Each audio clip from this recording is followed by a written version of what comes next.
हिंदी में यूपीएससी की तैयारी से संबंधित प्रोग्राम्स को देखने के लिए सब्सक्राइब करें स्टडी IQ IAS हिंदी। नमस्कार, स्टडी IQ IAS हिंदी में आप सभी लोगों का बहुत बहुत स्वागत है। मैं विरद एक बार फिर से आपके समक्ष हाजिर हुआ हूँ। दोस्तों, हम लोग यूपीएससी में बहुत सारी डिलेमेटिक स्टेजेस आती हैं आप लोगों की तैयारी के दौरान, तो उसको लेकर के कई बार स्ट्रेटजिक सेशंस आपके सामने लेकर के आते हैं। तो इन्हीं में से एक सेशन है आपके समक्ष जिसमें हम चर्चा करेंगे कि यूपीएससी में तर्क की उपयोगिता क्या है। यूपीएससी का मतलब यूपीएससी की जो परीक्षा है, यूपीएससी परीक्षा जो है, उस परीक्षा में तर्क की क्या उपयोगिता है। अर्थात जब हम यूपीएससी के पेपर एग्ज़ाम हॉल में जब देने जाते हैं, सॉल्व करने जाते हैं, तो हमारे पास में कई सारे जो क्वेश्चंस हैं वो सॉल्व हो सकते हैं हमारी तार्किक अगर क्षमता जो है वो ठीक है, यानी प्रश्न को तर्कपूर्ण तरीके से समझने के बारे में अगर हम जानते हैं या समझते हैं तो उसको सॉल्व करने की क्षमता हमारे अंदर थोड़ी सी बढ़ जाती है। तो मैं आपको यहाँ पर ये बताना चाहता हूँ कि अब यूपीएससी का जो क्वेश्चंस आते हैं, यूपीएससी के जो भी पेपर्स बनते हैं, उसमें कई ऐसे क्वेश्चंस होते हैं, कई ऐसे प्रश्न होते हैं जिनको आप लॉजिक के माध्यम से सॉल्व कर सकते हैं। लॉजिक का अर्थ यहाँ पर क्या है, कुछ इस तरीके से है कि देखिए, एक नेचुरल अप्रोच के बारे में मैं बताता हूँ कि स्टूडेंट्स जो न्यू कमर्स हैं, जो पहली बार यूपीएससी की तैयारी कर रहे हैं, उनका किस तरीके का अप्रोच रहता है। हमने से जो नए लोग आते हैं वो ये सोचते हैं कि हम यूपीएससी की प्रिपरेशन करेंगे। जरा स्टेप बाय स्टेप बहुत ध्यान से और अंत तक सुनिएगा। बहुत अच्छी सी बात यहाँ पर मैं आपको बताने जा रहा हूँ कि उनका मानना ये होता है कि भाई यूपीएससी की तैयारी हमें करनी है, हमें आईएएस बनना है, ये सबका सपना होता है। या किसी ने, अगर हम मान लेते हैं कि कोई पुलिस डिपार्टमेंट में जाना चाहता है तो अपनी इच्छा पे आईपीएस भी रख सकता है कि हमें आईपीएस बनना है, तो ऐसे करके। तो ऑल इंडिया सर्विसेज में से कुछ भी वो उस तरीके की चीज़ें चुन सकता है। एक जो फौरी तौर पर देखने को मिलता है कि पहली पसंद जो लोगों की हो रही होती है वो आईएएस की होती है। हालांकि किसी की आईपीएस की भी हो सकती है, किसी की आईएफओएस की भी हो सकती है, वो तो इंडिविजुअल किसी की भी डिपेंड करती है। अब ये सब के लिए जो एग्ज़ाम हो रहा है यूपीएससी का, यूपीएससी जो एग्ज़ाम ले रहा है इसके लिए, सिविल सर्विसेज के जो एग्ज़ाम हो रहे हैं, उसमें लोगों को लगता है कि यार एग्ज़ाम है तो एग्ज़ाम का कोई एक पैटर्न होगा, एग्जाम का कोई एक पैटर्न होगा और कोई उसका एक सिलेबस होगा। सिलेबस, ठीक है, उसका कोई एक सिलेबस होगा। ये चीज़ लोगों के मन में रहती है और डेफिनेटली एग्जाम का पैटर्न भी है और सिलेबस भी है। आप वेबसाइट पे जाते हैं, आपको सिलेबस दिख जाता है कि हाँ भाई ये चीज़ें आएंगी। लेकिन जब हम उस सिलेबस को कंप्लीट कर रहे होते हैं और जब हम एग्जाम हॉल में बैठते हैं तो हम देखते हैं कि हमने टॉपिक तो पढ़े हैं, लेकिन उस टॉपिक से जो क्वेश्चन पूछा गया है वो क्वेश्चन वैसा नहीं है जैसा हमने टॉपिक में पढ़ा था। जैसे एग्जाम्पल के तौर पर कोई भी, अगर मैं हिस्ट्री पढ़ाता हूं आपको तो मैं हिस्ट्री का एग्जाम्पल दे देता हूं। जैसे मान लेते हैं कि आपने हिस्ट्री में एक टॉपिक पढ़ा रिलीजन के लिए, ठीक है, और रिलीजन में मान लेते हैं कि 6th सेंचुरी बिफोर क्राइस्ट के आपने रिलीजन जो है वो पढ़े, ठीक है। मान लेते हैं उसमें भी आपने जैनिज्म पढ़ा, जैन धर्म पढ़ा, जैन धर्म, या आपने बौद्ध धर्म पढ़ा, ठीक है। अब जैन धर्म और बौद्ध धर्म जो आप पढ़ते हैं, जैसा आपने पढ़ा है, जैसे आपने नोट्स बनाए हैं, आपकी एक्सपेक्टेशंस होती हैं, खास तौर से जो फर्स्ट टाइम प्रीलिम्स के पेपर में जा रहे होते हैं अपीयर होने, उनकी एक्सपेक्टेशन होती है कि अब हमारा टॉपिक कंप्लीट है, हमने पढ़ भी लिया है, रिवाइज भी कर लिया है, अब यहाँ से कोई भी क्वेश्चन आएगा तो हम उसको सॉल्व कर लेंगे। ये किसी भी परीक्षार्थी की, अभ्यर्थी की ये एक जनरल थिंकिंग होती है। फर्स्ट टाइम, जो फर्स्ट टाइम अपीयर हो रहे होते हैं, उनकी अपीयरेंस में ऐसा होता है। तो उन्हें लगेगा कि कोई भी क्वेश्चन आएगा यार हम कर लेंगे, हमने तो बहुत अच्छे से जैनिज्म बुद्धिज्म पढ़ा है, बढ़िया टाइम दे करके पढ़ा है।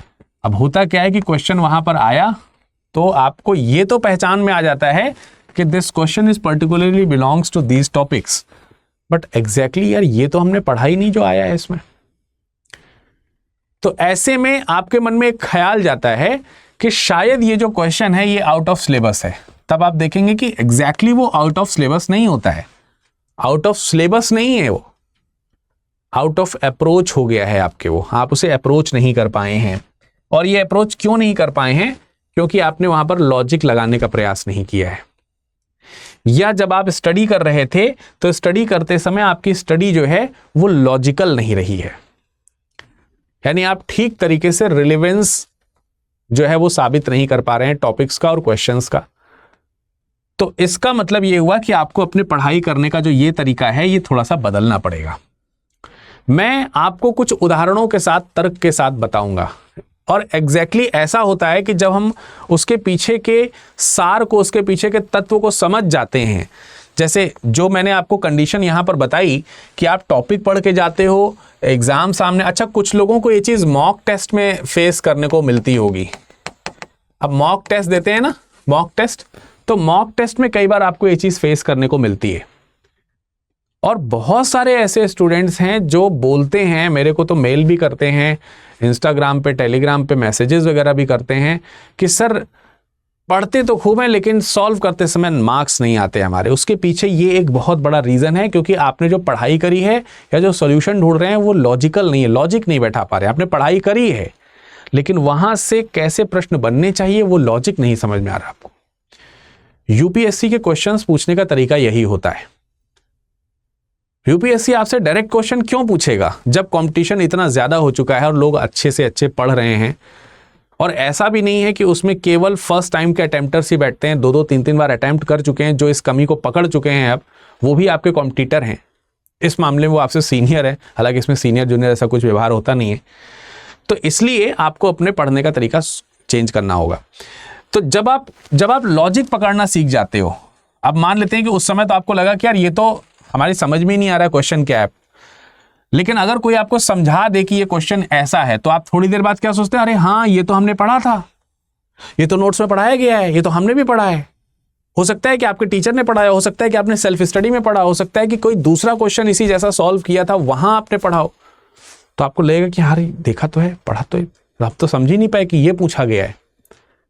तो ये जो समझ नहीं पाए वाला जो कॉन्सेप्ट मिसिंग है, बेसिकली वहां पे मिस क्या है, वो मिस है कॉन्सेप्ट कि आप तर्क जो है वहां पर नहीं लगा पा रहे हैं, लॉजिक नहीं लगा पा रहे हैं।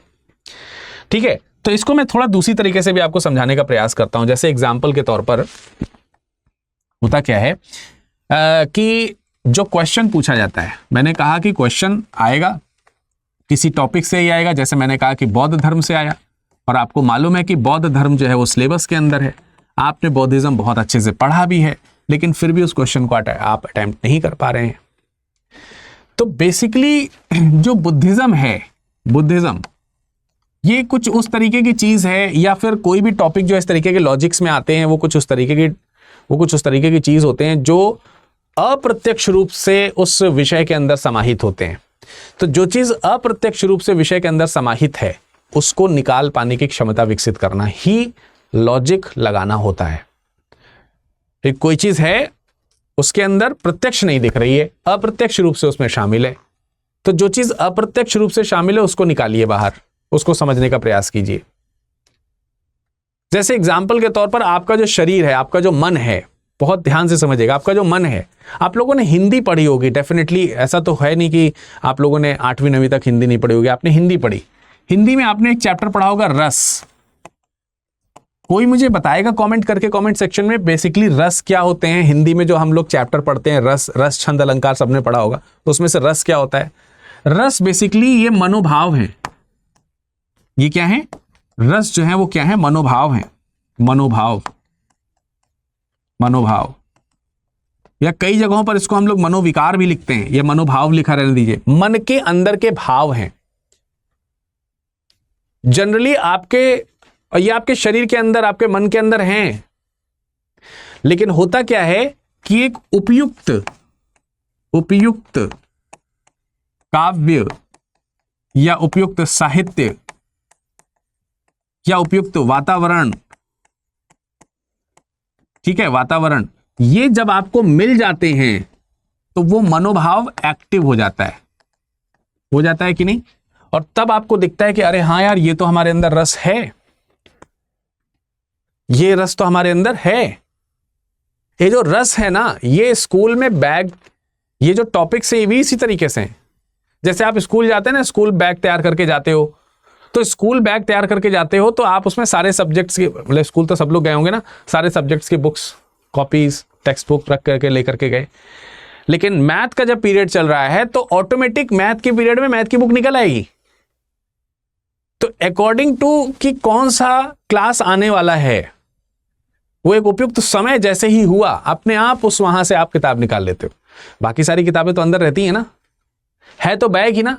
क्वेश्चन जो बन रहा है वो बैग से बन रहा है, ये क्वेश्चन जो बन रहा है बैग से बन रहा है। अब उस बैग के मैथ से बन रहा है, उस मैथ बुक से बन रहा है कि संस्कृत के बुक से बन रहा है कि हिंदी से बन रहा है, इंग्लिश से बन रहा है, ये आपको बैग के अंदर, वो बैग किस क्लास के स्टूडेंट का है, इन सबको समझने के बाद ही पता चलेगा। वो मनोभाव आपको काव्य पढ़ने के बाद ही पता चलेगा कि वो है अंदर या नहीं है। कई सारे लोगों के अंदर वो मनोभाव उत्पन्न नहीं होते, उसको बोलते हैं नीरस। उसको क्या बोलते हैं? नीरस, यानी कि वो अनुपयुक्त है। तो यहां पर भी जब आप लॉजिक लगाते हो, लॉजिक लगाओगे तो आपको पता चल जाएगा कि उसमें से कौन, इस टॉपिक से कहां से प्रश्न पूछा गया है। लॉजिक नहीं लगाओगे तो आपके लिए वही प्रश्न नीरस हो जाएगा। नीरस होने का मतलब आपको प्रश्न नहीं आया। ये बहुत कॉमन चीज है। तो आप जब तैयारी करें, मेरा सलाह इस पर क्या है? मेरा सलाह इस पर यह है कि आप टॉपिक को तैयार करने मात्र से ये मत समझ बैठिए कि हमने टॉपिक तैयार कर लिया तो हमें इसका सॉल्यूशन मिल ही जाएगा, कोई भी क्वेश्चन कोई भी पूछ ले। बल्कि अगर टॉपिक तैयार किया है तो क्या इसकी समझ विकसित हुई है? समझ विकसित हुई है, आपको इसकी समझ विकसित होनी चाहिए, विकसित होनी चाहिए। अगर आपने निस्संदेह समझ को विकसित कर लिया है तब आप मानिए कि हाँ टॉपिक आपका तैयार है। अब वो जांच करने के लिए आपको टेस्ट लगाने होते हैं, तो टेस्ट जो है वो आप मॉक लगाते हो। तो आप मॉक टेस्ट लगाओ, ये नहीं कि बस एग्जाम हॉल में जाके टेस्ट लगा रहे हो, आप वहां जाके पता चल रहा है कि अरे ये पेपर आया था। अब आप सोच रहे होंगे कि इसका अगर कोई एग्जाम्पल मिल जाए तो बेहतर हो जाएगा। आइए मैं आपको एक एग्जाम्पल दिखाता हूं। ये 2023 का पेपर है, मैंने आपके सामने ओपन किया हुआ है ऑलरेडी। ये 2023 का पेपर है। जैसे यहां पर देखिए, ये एक क्वेश्चन आपको दिख रहा होगा, मैं इसे थोड़ा सा बड़ा कर देता हूं, ठीक है। ये क्वेश्चन है, ये पॉलिटी का क्वेश्चन है ना। ये क्वेश्चन जो है मैं पॉलिटी का क्वेश्चन है, पर कोई बात नहीं, आपके लिए हमें तो आपको समझाना है। अब पॉलिटी का ये क्वेश्चन है, क्वेश्चन नंबर 37 पे फोकस करें। आप जरा देखें, आप देखेंगे तो आपको पता चलेगा कि यार इसमें क्या कहा गया है। कह रहा भारतीय संसद में वित्त विधेयक और धन विधेयक के संदर्भ में निम्नलिखित कथनों पर विचार कीजिए। इसका मतलब यह है कि इसमें रटा रटाया आंसर नहीं देना है, आपको विचार करना है। और जहां विचार होगा वहां लॉजिक होगा, लॉजिक से ही आप विचार कर सकते हैं। इलॉजिकल होकर के विचार कैसे करेंगे? ठीक है, तो विचार करना है आपको। कह रहा भारतीय संसद में वित्त विधेयक और धन विधेयक, यानी विचार आपका कंसंट्रेशन जो है वो वित्त विधेयक और धन विधेयक की तरफ जाना चाहिए। अब ये विचार, अब यहां पे स्टेटमेंट दिए हैं, तीन स्टेटमेंट दिए हैं। कह रहे जब लोकसभा वित्त विधेयक को राज्यसभा में भेजती है तो राज्यसभा उस विधेयक को संशोधित या अस्वीकृत कर सकती है। ये सारी चीजें जो इसमें लिखी हैं, ये आपको इस टॉपिक को पढ़ने और पढ़ने के बाद उसके लॉजिक को समझने से होगा कि आखिर क्यों ऐसा वित्त विधेयक के साथ होता है, क्यों ऐसा धन विधेयक के साथ होता है, क्यों इससे संबंधित कुछ शक्तियां लोकसभा में ज्यादा होती हैं, राज्यसभा में कम होती हैं। अब जैसे कह रहे हैं, जब लोकसभा वित्त विधेयक को राज्यसभा में भेजती है तो राज्यसभा उस विधेयक को संशोधित या अस्वीकृत कर सकती है। यानी यहां पर एक पावर की बात कर रही है। क्या आपने वित्त विधेयक और धन विधेयक के संबंध में लोकसभा और राज्यसभा की पावर्स पढ़ी हैं? अगर पढ़ी हैं तो आप इसका सोल्यूशन जो है वो ढूंढ सकते हैं, उत्तर जो है इसका आप ढूंढ सकते हैं, लॉजिक लगा सकते हैं। आप पढ़ते क्या हैं? आपका जो टॉपिक होता है धन विधेयक। आपका टॉपिक होता है धन विधेयक, आपका टॉपिक होता है वित्त विधेयक, और बल्कि हम तो ये कहेंगे कि आपका टॉपिक होता है विधेयक, या हम यूं कह सकते हैं कि संसदीय जो कार्य हैं, वो संसदीय बिजनेस के अंतर्गत ये सारी चीजें आती हैं। उस टॉपिक के अंतर्गत आप इसको पढ़ते हैं। पर उसमें देखिए कैसे सेक्शन को डिवाइड करके कैसे अंदर तक ये प्रश्न पूछा गया है। ये क्वेश्चन लॉजिक से सॉल्व हो सकता है। और एग्जाम्पल दिखाता हूं मैं आपको। थोड़ा सा हिस्ट्री के भी क्वेश्चंस दिखा सकता हूं मैं आपको, इसमें ऐसा नहीं है। देखिए और भी क्वेश्चंस दिखा सकते हैं। अब देखिए जरा से यहां पर लिखा है, धान्यकटक जो महासंघिकों के अधीन एक प्रमुख बौद्ध केंद्र के रूप में समृद्ध हुआ, निम्नलिखित में से किस क्षेत्र में अवस्थित था? जो न्यू स्टूडेंट हैं जो पहली बार अटेम्प्ट देने जा रहे हैं, अगर उन्हें इत्तेफाक से इसका आंसर नहीं मालूम है तो उनके दिमाग में ये बात जाएगी कि यार ये तो रटने वाली चीज है। अगर हमें ये पता होता कि धान्यकटक में महासंघिकों के अधीन कोई वहां पर प्रमुख बौद्ध केंद्र की बात है तो वो कौन, तो उनके दिमाग में आएगा कि हमें तो सारे बौद्ध केंद्रों के स्थल याद होने चाहिए। नहीं, ये बौद्ध केंद्रों के स्थल से याद होने वाला प्रश्न नहीं है। तो जब आप बुद्धिज्म पढ़ रहे होते हैं तो आप देखते हैं कि कहां कहां जो है इसका प्रसार किया गया, कैसे कैसे इसका प्रसार किया गया। आर्ट एंड कल्चर में भी आप इसके बारे में पढ़ रहे होते हैं। तो बेसिकली ये क्वेश्चंस जो हैं आपको, और फिर इसमें यह भी लॉजिक लगाइए कि धान्यकटक के बारे में पूछ रहा है। धान्यकटक कई जगहों पर आप पढ़ रहे होते हैं, राजवंशों में कई जगहों पर इसका नाम आता है। तो आपको ये लोकेशन ध्यान होनी होती है कि लोकेशन कहां होगी। थोड़ा लॉजिक लगा के सोचिए। अगर आपको अगर ये कह रहा है कि धान्यकटक, अंत में क्या कह रहा है, निम्नलिखित में से किस क्षेत्र में स्थित है, बीच में क्या लिखा है, बौद्ध केंद्र है या नहीं है। अगर मान लेते हैं बौद्ध केंद्र की जगह कुछ और भी लिखा होता, लेकिन क्वेश्चन फिर भी वही रहता कि धान्यकटक कहां है। वो तो हिंट दे दिया है इसने कि प्रमुख बौद्ध केंद्र के रूप में समृद्ध हुआ।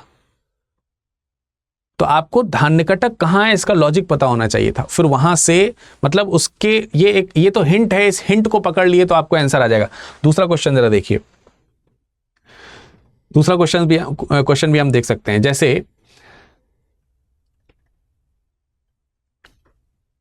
जैसे ये देखिए, कह रहा आत्मा केवल जंतु और पादप जीवन की संपदा नहीं है, बल्कि शिलाओं, प्रवाहित धाराओं, जलधाराओं और अन्य अनेक प्राकृतिक वस्तुओं की भी है, जिन्हें अन्य धार्मिक संप्रदाय जीवित नहीं मानते।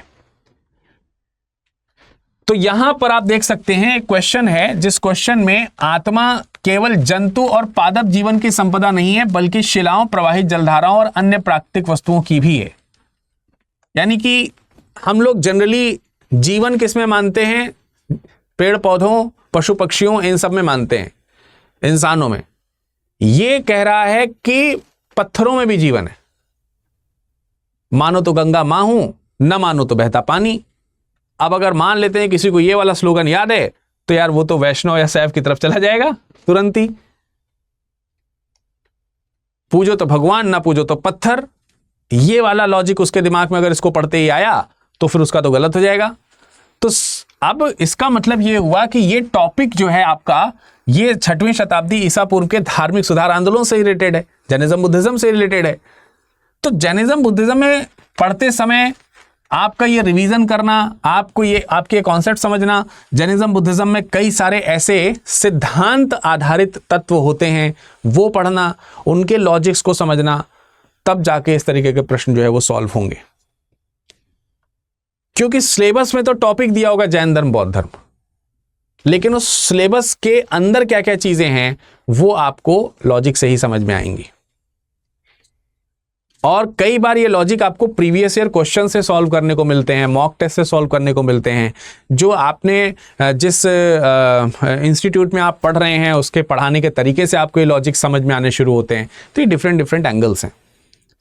तो मेरे ख्याल से आपको ये समझ में आया होगा कि हम जो प्रश्न हैं उन प्रश्नों को इस तरह से अगर देखेंगे तो हम प्रश्नों को लेकर के फंसेंगे नहीं, चिंतित नहीं होंगे। अदरवाइज आप काफी ज्यादा चिंतित रहेंगे कि यार ये प्रश्न पता नहीं कहां से आ गया, समझ में नहीं आ रहा।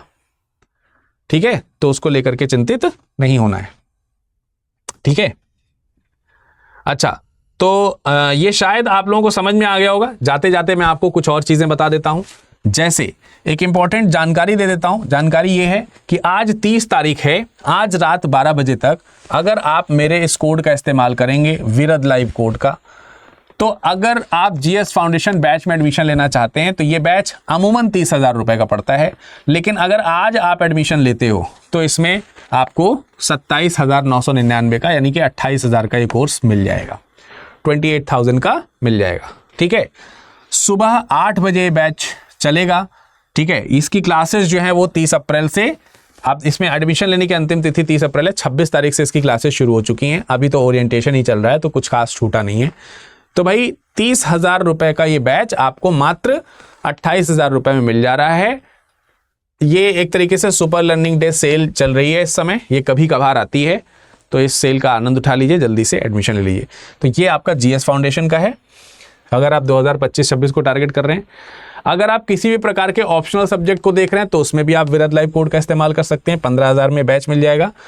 और हिंदी मीडियम के जो स्टूडेंट्स हैं उनके लिए स्टडी IQ IAS हिंदी ने 2 ऑप्शनल्स आपके लिए दरवाजे खोल दिए हैं। कुछ और भी ऑप्शनल्स आएंगे, लेकिन फिलहाल इन 2 ऑप्शनल के दरवाजे खुल चुके हैं, जिसमें एडमिशन लेने की लोवेस्ट प्राइस में एडमिशन लेने की लास्ट डेट जो है वो आज है। इसके बैच 6 मई से शुरू होंगे।